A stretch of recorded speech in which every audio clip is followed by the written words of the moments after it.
Well, I'm very pleased again to have Mr. Tom Holman, the border czar, joining me today. And uh, I want to share a few things about Tom before we get started that you may not know.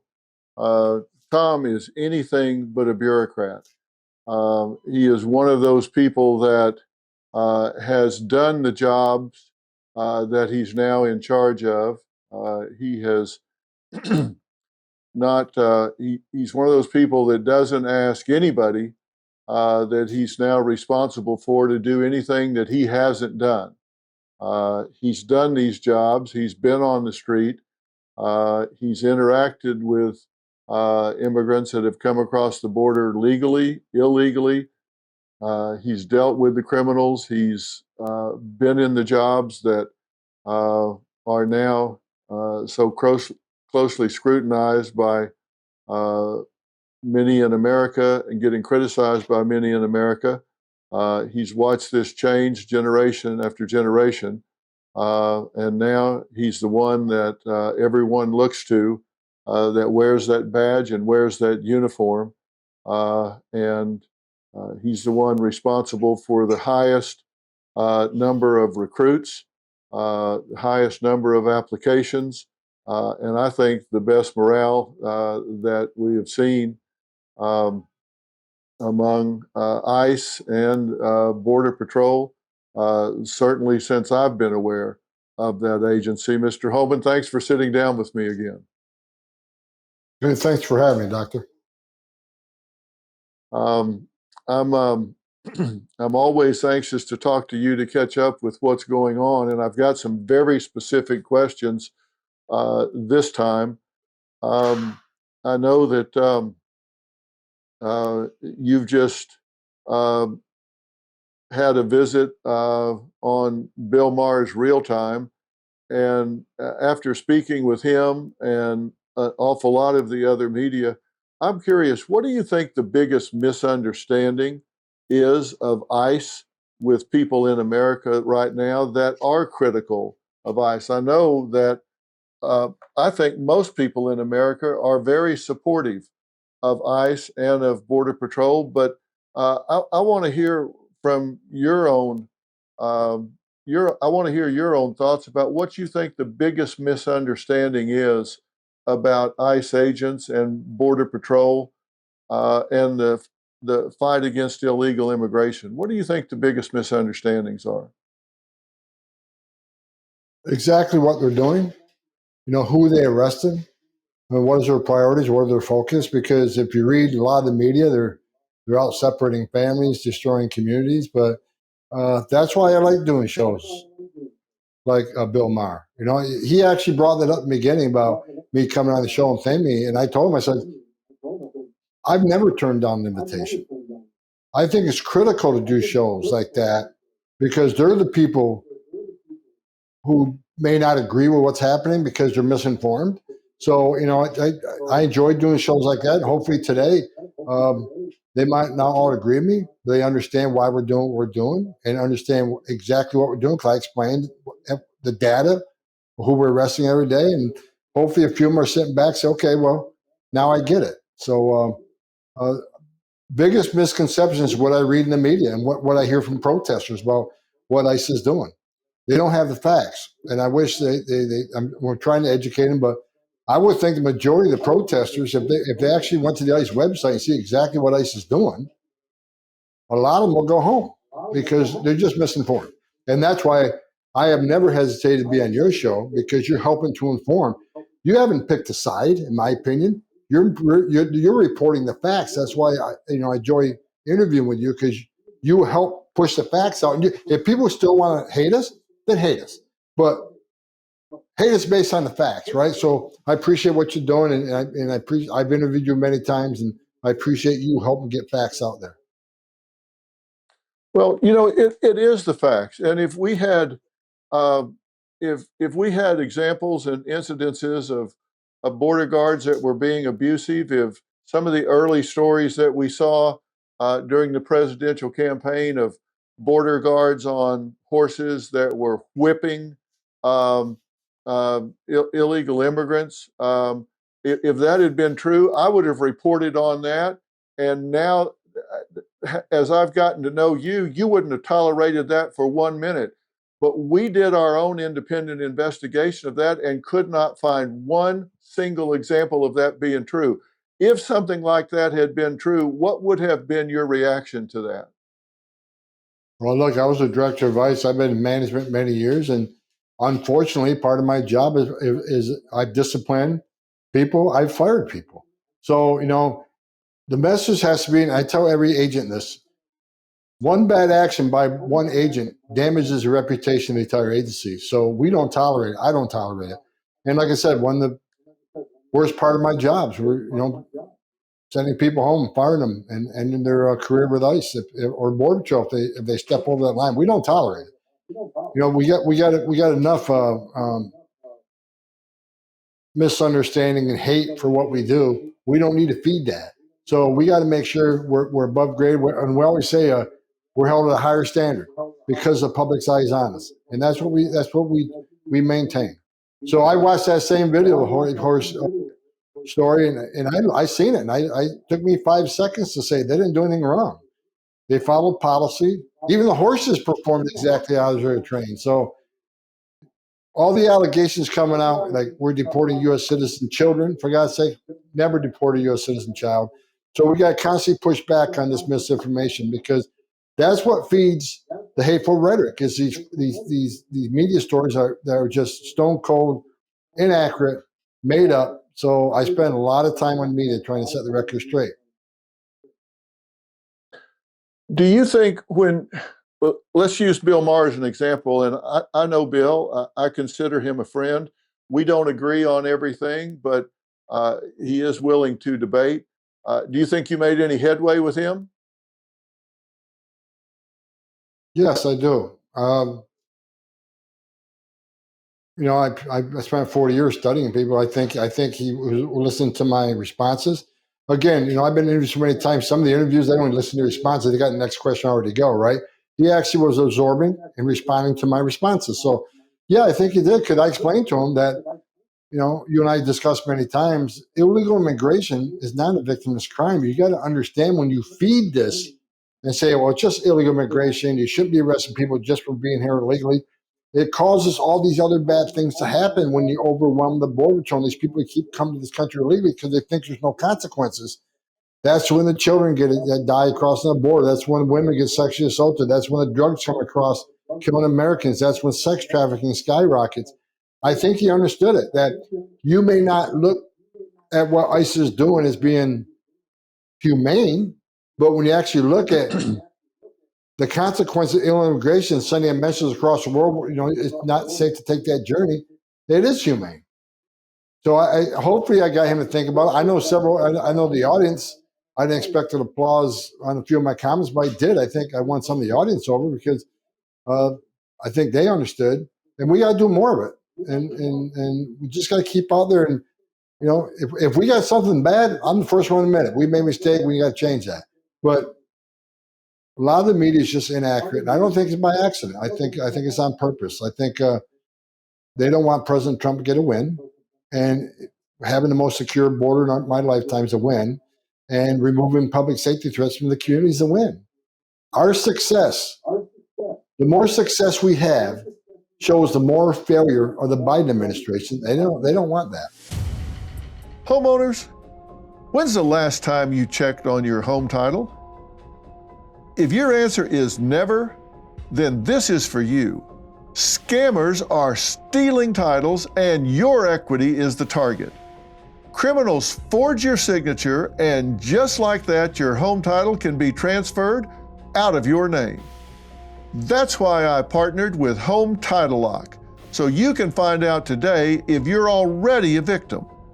Use my promo code Phil at HometitleLock.com and you'll get a free title history report. Plus, you'll get a free trial of their $1 million triple lock protection.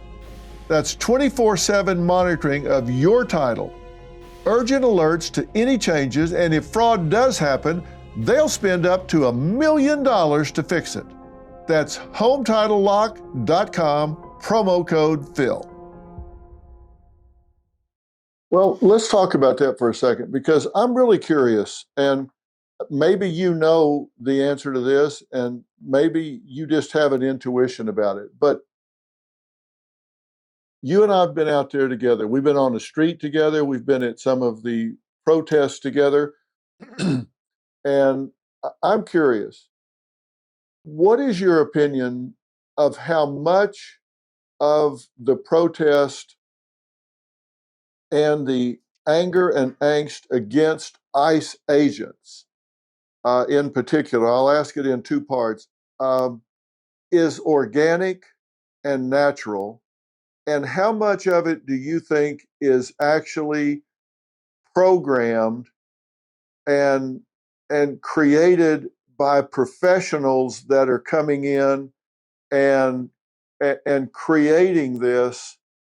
And I'm talking about paid agitators and activists that aren't really red-blooded Americans that are feeling this in their hearts, but instead paid agitators, and maybe they're paid by China, maybe they're paid by Russia, maybe they're paid by left liberal think tanks. I don't know, but we'll talk about who pays them in a minute. But how much of it do you think is organic people that are sitting at home and say, I need to go out there and protest versus people that are paid agitators that come in and try to rile up the community? I think a lot of them are paid, a lot of them are staged. They don't care what the truth is. The ones that aren't a part of that paid protests and the agitators, I think a lot of them are uneducated exactly what we're doing. They're listening to the false media and they're angry because they think we're out separating families, deporting U.S. citizen children, which isn't happening. So, I think it's some of both. And look, some of these protests, we do a lot of intelligence on these protests, and we know a lot of these people come from out of town. I had over 1,000 protesters at one of my house. And we know a lot of them came not in that town, not even near that town. They've come from hours away. And so we know there's an effort out there. And there's actually companies out there that will sign up protesters for you. You pay them so much money, they'll get people to go and protest for you. They'll pay them. And these organizations actually come out talking about what they do. So a lot of them are paid, and they don't care what the truth is, and they're going to pick whatever side they get paid for. So I think it's both, Dr. Phil. I mean, I think some people come out because they're angry because they don't know what ICE really does. I think, but some they don't care. They don't care about the truth. They're getting paid. They're going to come and get paid. Well, that's difficult because I think when you've got people that are not really invested in the cause, they're not really involved with what's going on. They just are hired guns, so to speak. They'll move from this action to this action. They might be protesting Hamas this week. They might be protesting ICE next week. They might be protesting um, some other cause the next week. It's just they're just bodies for hire that'll come, get briefed for 15 minutes and then go out and yell and scream. It's real hard for people to understand what people are really concerned about, what they're really protesting about. And I have to tell you, in LA, for example, when I was listening to, and I know we had cameramen and their crews that were just mixed in the crowd, listening to what people were saying and doing. Their report back to me is a lot of these people have no idea what they're protesting. They have no idea what's going on. They're just assigned to go to this location and make noise. And that Right. was really upsetting to me. And most of the ones who cross that line from protesting to criminal activity are the paid agitators. They get paid more to, cross that line. The average citizen wants to look. I support the First Amendment. Like 1,000 people in my lake house, that's fine. Protest all you want. Just don't cross that line in criminal activity.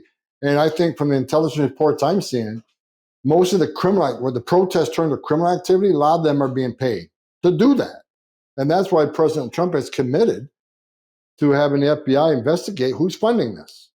And if you're funding protests, okay, but if you're funding criminal activity, if you're funding the attacks on ICE, if you're funding the doxing of ICE agents, if you're funding the destruction of federal property, you're going to be investigated and held accountable. And President Trump committed to that, and he's serious about it. And we will find some of these people, and I hope they get prosecuted, because attacks against ICE agents are up over 1,000%. We've lost tens of millions of dollars in destruction of federal property that these protesters pay for. I mean, it's all coming out of the tax base. So I'm glad President Trump's stepping up and he's going to hold these people accountable. So I welcome those investigations, and we'll see where we'll let the American people know who's funding this, and they can make their own judgment. Well, you told me at one point, you said the rhetoric is getting so hot that somebody is going to wind up getting shot, somebody's going to wind up getting killed if we don't turn the rhetoric down, we don't turn the volatility of this speech down. And I swear it was not 10 days before an officer in support of ICE was shot, and a agitator was shot and killed. We had incidences in Texas, Arizona, up in Oregon. It wasn't 10 days after you said that to me that very thing happened. And I guess when you've been doing this for 40 years, you kind of get a finger on the pulse, and you can tell when things are reaching a boiling point. You knew it, you felt it, and you called it. You called it like a weatherman. You said this is getting too hot, and something's going to happen if things don't calm down. Like what was it that tipped you off, that made you know we were headed for trouble? I've seen this game before. I've been around a long time. I started in 1984. I got 41 years doing this. And I knew, based on hateful rhetoric, it's a matter of time. And look, I buried Border Patrol agents in my career. I buried ICE agents. And I've seen this movie before. And I've never seen the rhetoric hateful rhetoric as high as it is right now. So it didn't take a rocket scientist to okay, something's going to come. And of course, when I said that someone's going to die, of course, the left went nuts. I was a fear monger and threatening death to the protesters. That's not what I said. And unfortunately, I was right. I mean, we had officers shot in Texas, and one officer was shot in the neck at a bunch of people that raided an ICE facility out there. And an agitator tried to shoot up a Border Patrol building and hurt Border Patrol agents, and they ended up killing him. And, Trump 45, we had, people attack an ICE facility in Colorado, and he ended up dying. And he tried to set the facility on fire, which housed several hundred, aliens in our custody that were responsible for their care. So seen the movie before, except this time, it's worse than any movie I've seen in the past. Well, that's certainly the way it appears to me. And, recently, I guess it's just been maybe not even a week since Charlie Kirk was assassinated. And I know people feel different ways about Charlie Kirk. He was a friend of mine. I knew him. We talked about things that mattered. And we talked about the fact that when people stop talking, that's when violence erupts, when the conversation dries up, when people run out of ways to express themselves, when the debate stops, the conversation ends, that's when people resort to violence. And one of the things that I was talking to some of my people at Envoy Media about today is that it seems to me that when you have congressmen and women, when you have people in the Senate, when you have people in authority, when you have people in the mainstream media that are saying the things about ICE that they're saying, when they're being so critical, when they're actually giving out names and addresses of ICE agents, from a psychological perspective, this is what bothers me. We know that there are people on the fringes of society, and whether they're left or right, we know that there are mentally, emotionally unstable people out there. We know they exist. We know that they're on the bubble. And we know that these people are looking for a way to belong, a way to fit in. And when they hear people that they look up to, that have the mantle of validity, of being mainstream, talking about violence, talking about the sorts of things that we're hearing about ICE agents, for example, that can activate these mentally unstable people that are standing out on the edges of society, on the fringes of society. Uh, it's just like we saw with Luigi Mangione, who shot an executive in the back of the head in broad daylight. And all of a sudden, he gets romanticized and sensationalized. And so you have people on the fringe that go, hey, I'm invisible. Nobody pays attention to me. But if I do something radical, then all of a sudden I get to be the center of attention.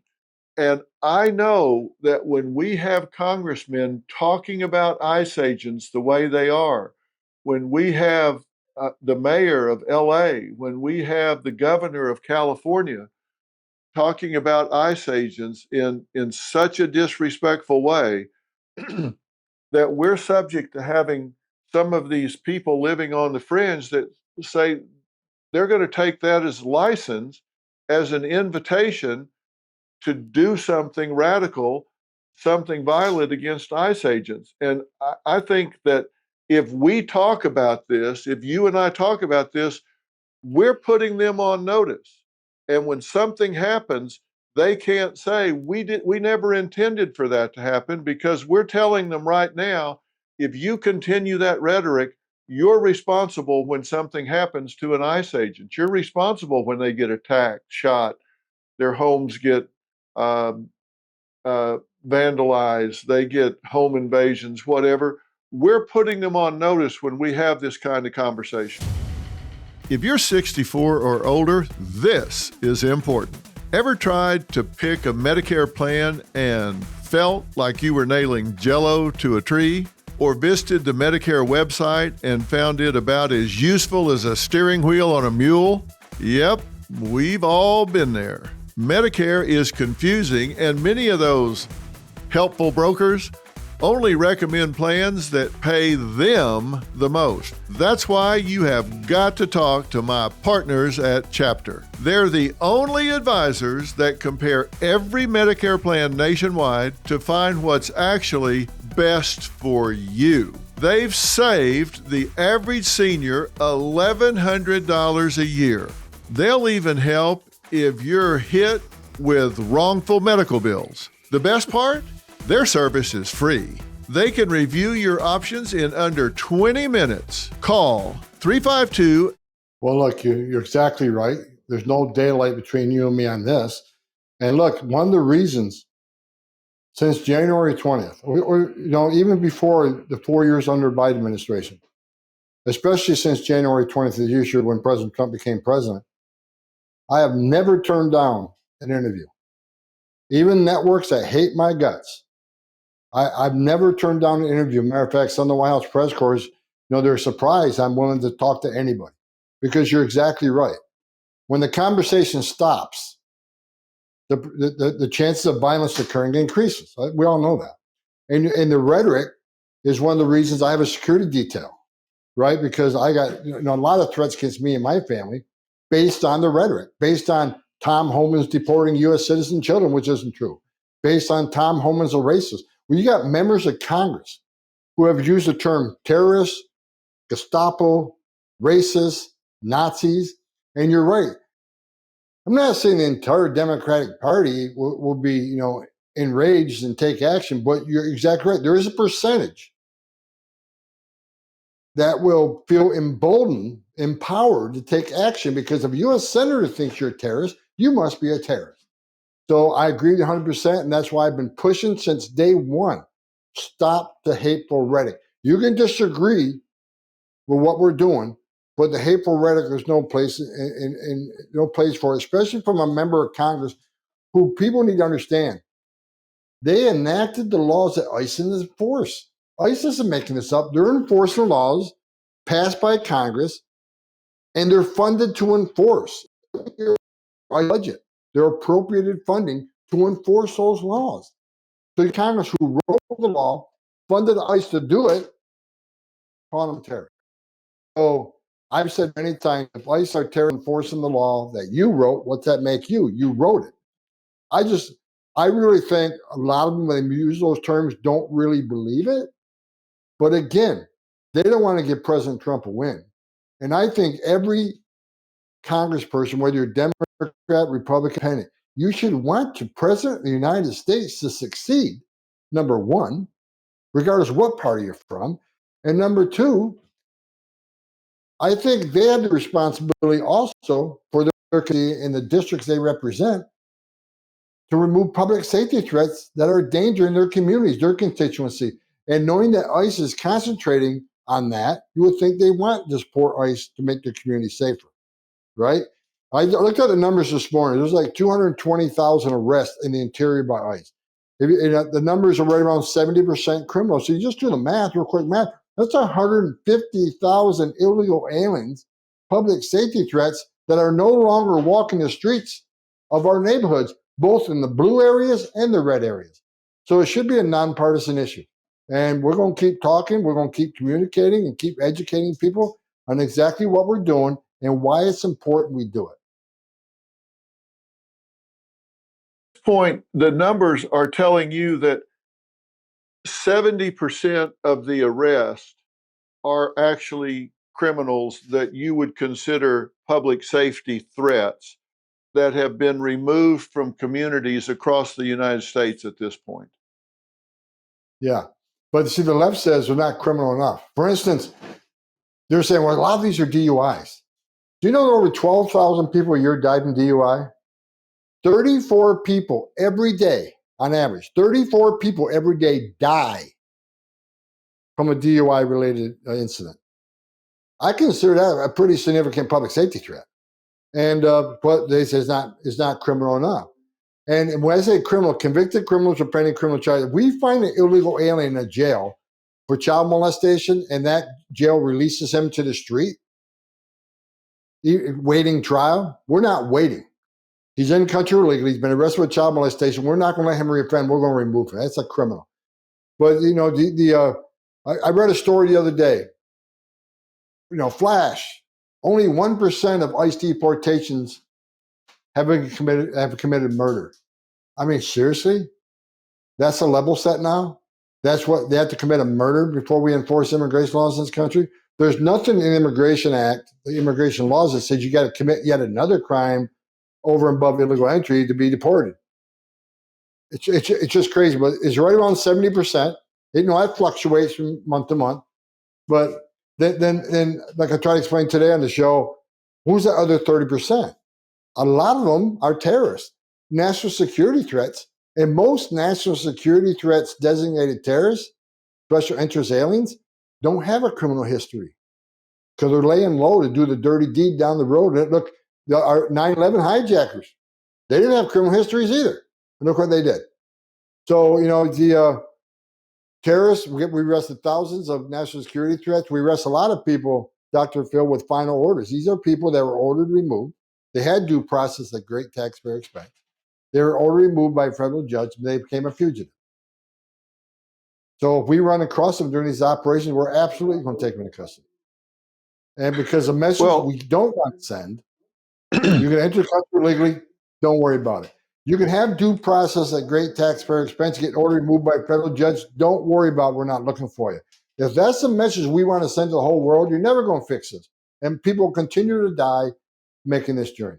And so that's why we got to send a message. And one of the reasons I think, truly believe, we have the most secure border in the history of this nation. has a lot to do with what ICE is doing. Border Patrol did a tremendous job. President Trump's done a tremendous job giving us the most secure border in history. But very few people are even coming to the border now. Why is that? It's because you're seeing there are consequences. They're seeing ICE is out there doing these operations. And that's one of the reasons we have the most secure border, which is the most secure border you and I have talked about many before. Fentanyl deaths decreased. Sex trafficking, women and children decreased. No unexpected terrorists cross country decreased, right? And the cartels are going broke. So all this are positive, but that story's just not getting out. And that's why, with your help, we get the story out. This is why it's so meaningful for ICE to do their job. Well, that's the thing. If people, and of course, among that other 30% are just those collaterals you're talking about. If you go into the neighborhood to go after a criminal target and you go where they're residing and there's 3 or 4 other people in that dwelling and they're here illegally, you can't just walk past them and take just the criminal. When you go in there, you're going to check who else is in the dwelling, and if they're in the country illegally, they're going too, right? I mean, that's the whole point about this. I've there's an old adage in psychology: "What I fear, I create." Uh, these uh, these sanctuary cities that won't let you send one agent to take one criminal out of a jail while they have them in custody and force you into the neighborhoods, you may wind up taking 6 or 8 people instead of that one criminal that you could take out of a jail. So they're creating the very thing they fear the most. You're taking people that you don't have a file on, that you aren't targeting at that point, but you're not going to just pretend they're not sitting there when you go in the dwelling. You're exactly right. And I don't have the data in front of me, but based on the years I've been doing this, I would say at least 90% of those collaterals happen in sanctuary cities. Probably higher. I don't have that data in front of me. Matter of fact, I should pull that data. But you're right. If more agents in the jail equals less agents on the street. So if we could get the bad guy in the safety and security of a county jail, we wouldn't have the need to send an entire team of 6 or 7 people to look for that one bad guy. And I guarantee you, when we go into that area, we're going to run across illegal aliens that aren't a target of the operation. We don't have a sheet on them, but we run across them while we're looking for the bad guy. We can't turn a blind eye to that. We're not going to tell ICE, ignore the oath you took, ignore the laws. They're there, you identify them, they got to go. So if the politicians want less collateral arrest, it's simple. Let us in the jail. Let us in the jail, and you will see that number of collateral arrests decrease. I'm telling you, I've evaluated this, and it seems to me that sanctuary city mayors and sanctuary state governors and city councils are probably more directly responsible for more collateral arrest and deportations than anybody else in the United States, because they're forcing ICE agents into the communities when they could simply just go to the jail, get the target, and leave. And also now in the communities, they force us on a work site. We can't arrest a bad guy in the community, then we'll arrest them. They're all working. Well, most of them are working. We'll find them at the work site. So again, sanctuary cities are sanctuary for criminals. If you want the percentage of arrests to be higher with criminals, then let us send to jail. It's simple. Yeah. Well, the thing that I want people to think when they think about, be critical thinkers. When they hear us talking about this and they hear us talking about these ICE agents, these border guards who don't have any legislative power or responsibility whatsoever. They don't make the laws. It's just like traffic cops don't set the speed limit. Meter maids don't set the parking laws. No, none of the actual enforcement agents, whether they're federal drug agents, whether they're ICE agents, whether they're border guards, whatever, none of these individuals have any lawmaking power. They have no legislative power. And when you start seeing these agents and calling them terrorists, Nazis, racists, Gestapos, fascists, what happens psychologically is you dehumanize those people. You stop regarding them as moms and dads, men and women. You stop regarding them as fellow uh, citizens in your community. You stop thinking about them as someone that goes to your church or has children in your school along with your kids. When you start labeling them as Nazis and Gestapo, you dehumanize them, and it's easier for you to justify acts of violence against them. It's easier for you to justify being so violent against them, so prejudiced against them, so biased against them, and it justifies all of those actions. And so I just plead with people, stop and think about who's wearing that uniform, who's behind that badge. And I promise you, they're just like you. They have hopes and dreams just like you. They're proud of their little kid that's at a dance recital or at a baseball game. They're worried about their mom who's aging and getting sick. They have all the issues you do. You've just dehumanized them by putting a label on them, so it makes it easier for you to be ugly about them. And I'm just asking people to stop and think. These are people that just took a job just like you did. It's just a different job. And if we can just get people to slow down and think critically, I think we can get people to stop doing this. Um, and, and it And begins if I, with our leadership. President Trump wants people to stop this. You want people to stop this. Everybody that is a critical thinker wants this to stop. well, you're exactly right. And thank you for saying that, because I say all the time that men and women of ICE and Border Patrol, as you said, are moms and dads too, and they don't hang their heart on a hook when they come to work. I mean, people think I'm a tough guy, but I've had my moments where I broke down some of the things I've seen, and I've actually had to go get help one time because I couldn't sleep at night because of the tragedy I was involved with. And to this day, I was talking to my chief of staff today. There's still some nights where I have nightmares about some of the things I saw. So you see things you can never forget.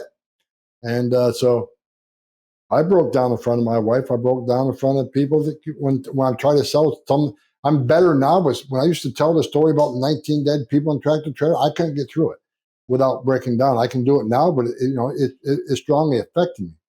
And the men and women at Border Patrol, for instance, I was a Border Patrol agent. I've been down there a long time ago, and I've been down the last few years.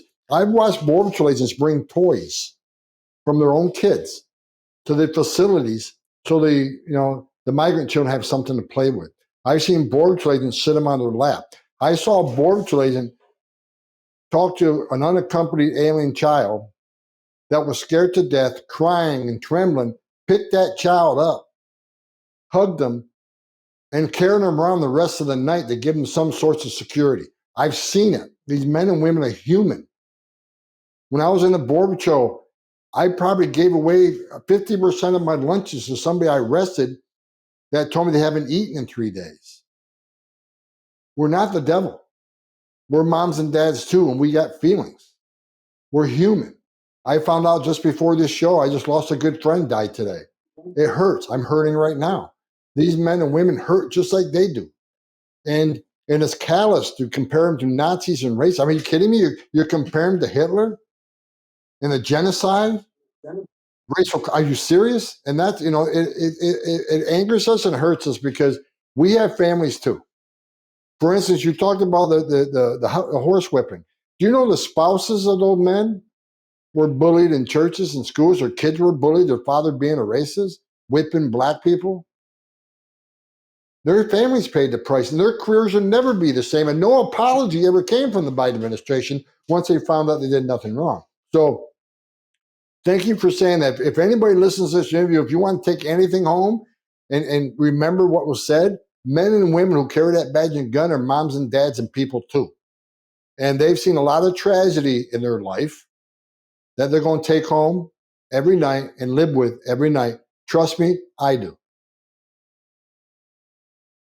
Well, I'm glad that people get to hear from you in this, and they characterize this, and I see the fear in the eyes of the illegal immigrants that are arrested because they've been told, boy, if they get you, they're they're going to abuse you. They're going to treat you the way the cartels treated them, is probably what they're thinking.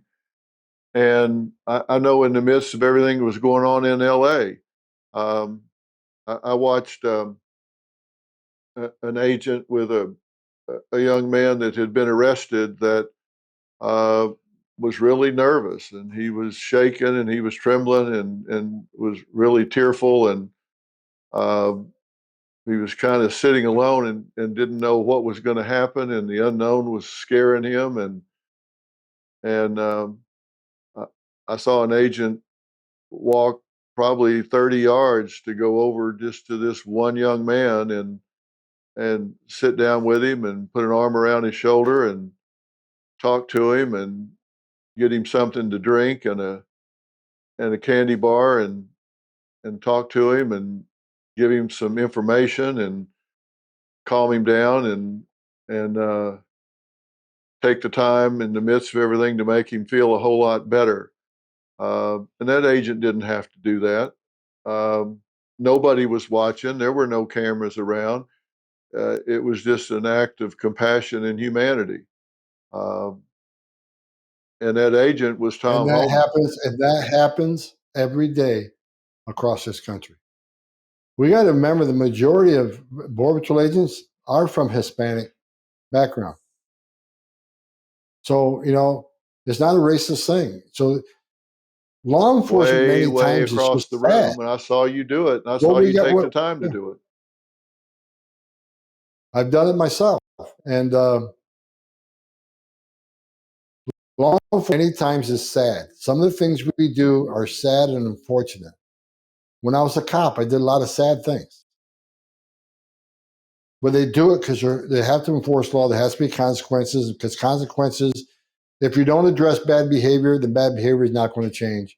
So this is going to be a great career, but don't misunderstand. These men and women see a lot of terrible things that they're going to live with the rest of their life. Things that I could spend 2 days with you telling you the terrible things I've seen that I'll never forget, never unsee, which made the man I am today. My 41 years doing this job made the person I am today. And if people wore my shoes for that 41 years, most would understand me. And they'd understand why this is so important, why this fight's so important. But I appreciate you asked that question, because you're exactly right. Men and women ICE, men and women Border Patrol they're very fine people. They're moms and dads, and they have big hearts too. Well, I've talked to him and I've seen him, and uh, I watched you that day take that time with that young man, and he was a different young man after you took that time with him. I don't know if he knew who he was talking to or not until until it was over, but it changed him and made his day a whole lot better. And I see it all the time. I see it downstream, and they watch you as their leader, and they figure if um, if you do it, then that by example, um, they do it. And I believe uh, if they see it, up the food chain, then they know, hey, listen, it's okay. And um, if you're too big to serve, then you're too small to lead.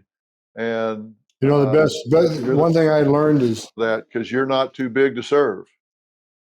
look, leadership is about setting the example. Um, like I've said many times to you, the men and women that work for me, They know that I'm not asking them to do anything I didn't do myself. And to this day, I don't let someone carry my bag. I carry my own bag. I just, you lead by example. You got to earn respect. You can't demand it. And I came back for the second time out of retirement because I know this job well. I know the men and women of ICE and Border well because I was in both those organizations. I served in those organizations. I wore those uniforms. And I just wanted to let them know. Look, I've seen this for 40 years. I've worked for six different presidents. I've seen hundreds of policies come and go. I know what policies worked, what policies failed. So I came back to help the men and women of Border Patrol and ICE succeed because I've seen the damage done. I've seen the good things. I've seen the bad things. So, and when I go to a field office, I try to shake every hand I see because I've been in their shoes. I wore those shoes. I've done that job. So I think that's a lot to do with doing the right thing because they've seen it. I've seen it. I'm not a perfect man, but I know this job, and I support the men and women of Border Patrol and ICE very much because I know what a difficult job they have because I did it. I'm not a political appointee. I did it. So whatever knowledge I can share with them, friendship. And I told them the first time I retired, I'll never lose their six. I'm always going to have your six. And someday I'm going to retire again for the third time. And I'll keep fighting from the day I die because I know what the tragedies they've dealt with and seen that they'll never forget. It's a brotherhood. I want to let them know I'm always going to be there for them. This may be too personal, but you took a massive pay cut to take this job. Is that correct? Oh, yeah. Yeah. You didn't do this. You didn't do this to get rich. No, you're going to get rich at this job. I took a huge pay cut to come back. I did pretty good in the private sector, my own company. But you know what? When the president of the United States calls you, you can't say no, especially after 4 years of watching what the Biden administration did. And you and I talked about this before. I woke up every day pissed off. How many children drowned in the river last night? How many women got raped by the cartel last night? How many women and children were sex trafficked across that open border last night? How many Americans died from fentanyl poisonings because that was an open border? Every morning I woke up, he died last night. So I woke up every day pissed off.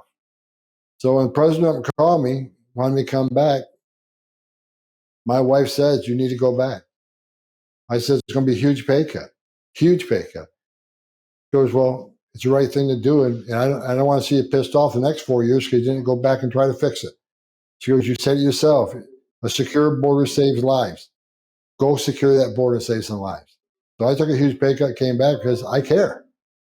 I care about this country. I care about everybody. I care about illegal aliens dying. Under Joe Biden, over 4,000 aliens died making that journey. Quarter of a million Americans died from fentanyl overdoses. I care about everybody. I care about illegal aliens. I understand why they want to be a part of the greatest nation on earth. I get it. But entering the country illegally shouldn't be a death sentence. And when you have a secure border, when 96% less people are coming right now under President Trump, he's saving thousands of lives every week. How many people aren't dying making that journey? How many women aren't being raped? How many children aren't dying making that journey? How many pounds of fentanyl isn't getting into the country? How many terrorists are not crossing that border? President Trump's policies are saving thousands of lives every week. I'm just proud to be a part of it. Well, those are policies that are working faster than even could be hoped at the time. Let me ask you a final question. There are at least 300,000 unaccounted for children, and you've been on the hunt. How many children have been identified already at this point? Right around 24,000. 24,000 kids. So we now know where they are. 24,000 children have been identified. We found 24,000 children, rescued many from forced labor, forced sex trafficking. Many were safe with their families. Safe with their families. They're hiding out because they don't want to be deported. But we rescued a lot of thousands of victims of sex trafficking and forced labor. And those kids be taken care of. And President Trump made a commitment. We got a lot more to do. So and President Trump made a commitment, we're not going to stop looking for these kids until we run down every lead that we have available to us. We have agents out there by the hundreds every day looking for them. The unfortunate thing is a lot of the addresses that the so-called sponsors gave are parking lots, grocery stores, movie theaters, or an empty lot. So it's a tough job, but we're not giving up. And the sad thing is we've already found 27 no longer are living. Some died by murder, some died by suicide, some we don't know. But we were able to ascertain that 27 have died since entering the country.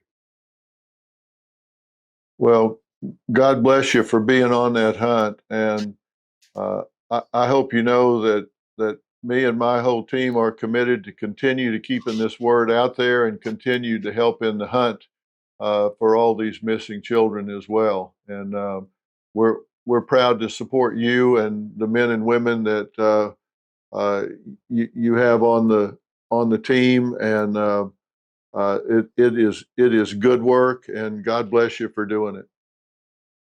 Well, look, God bless you for doing what you're doing. I know not only you support our efforts on this, I also know you're supporting some private organizations out there that are looking at sex trafficking and trafficking women and children. So God bless you, Dr. Phil, because I know you're working with some private corporations that are doing the same thing. So thank you for your work in that. We need all the help we can get. We need to deputize every American out there to help trying to find these kids. So thank you for the work you're doing. I appreciate it. I respect it. And I respect you for doing it. Well, we'll keep our shoulder to the wheel together and make progress. President Trump has got he's got a vision, and the course is clear, and we'll continue to work with him in getting this done. So, thank you for talking to me again, and we'll be together soon, working on this further. So, Tom, thank you for the time, and we'll talk again soon. Thanks for having me, Dr. Phil. I appreciate it.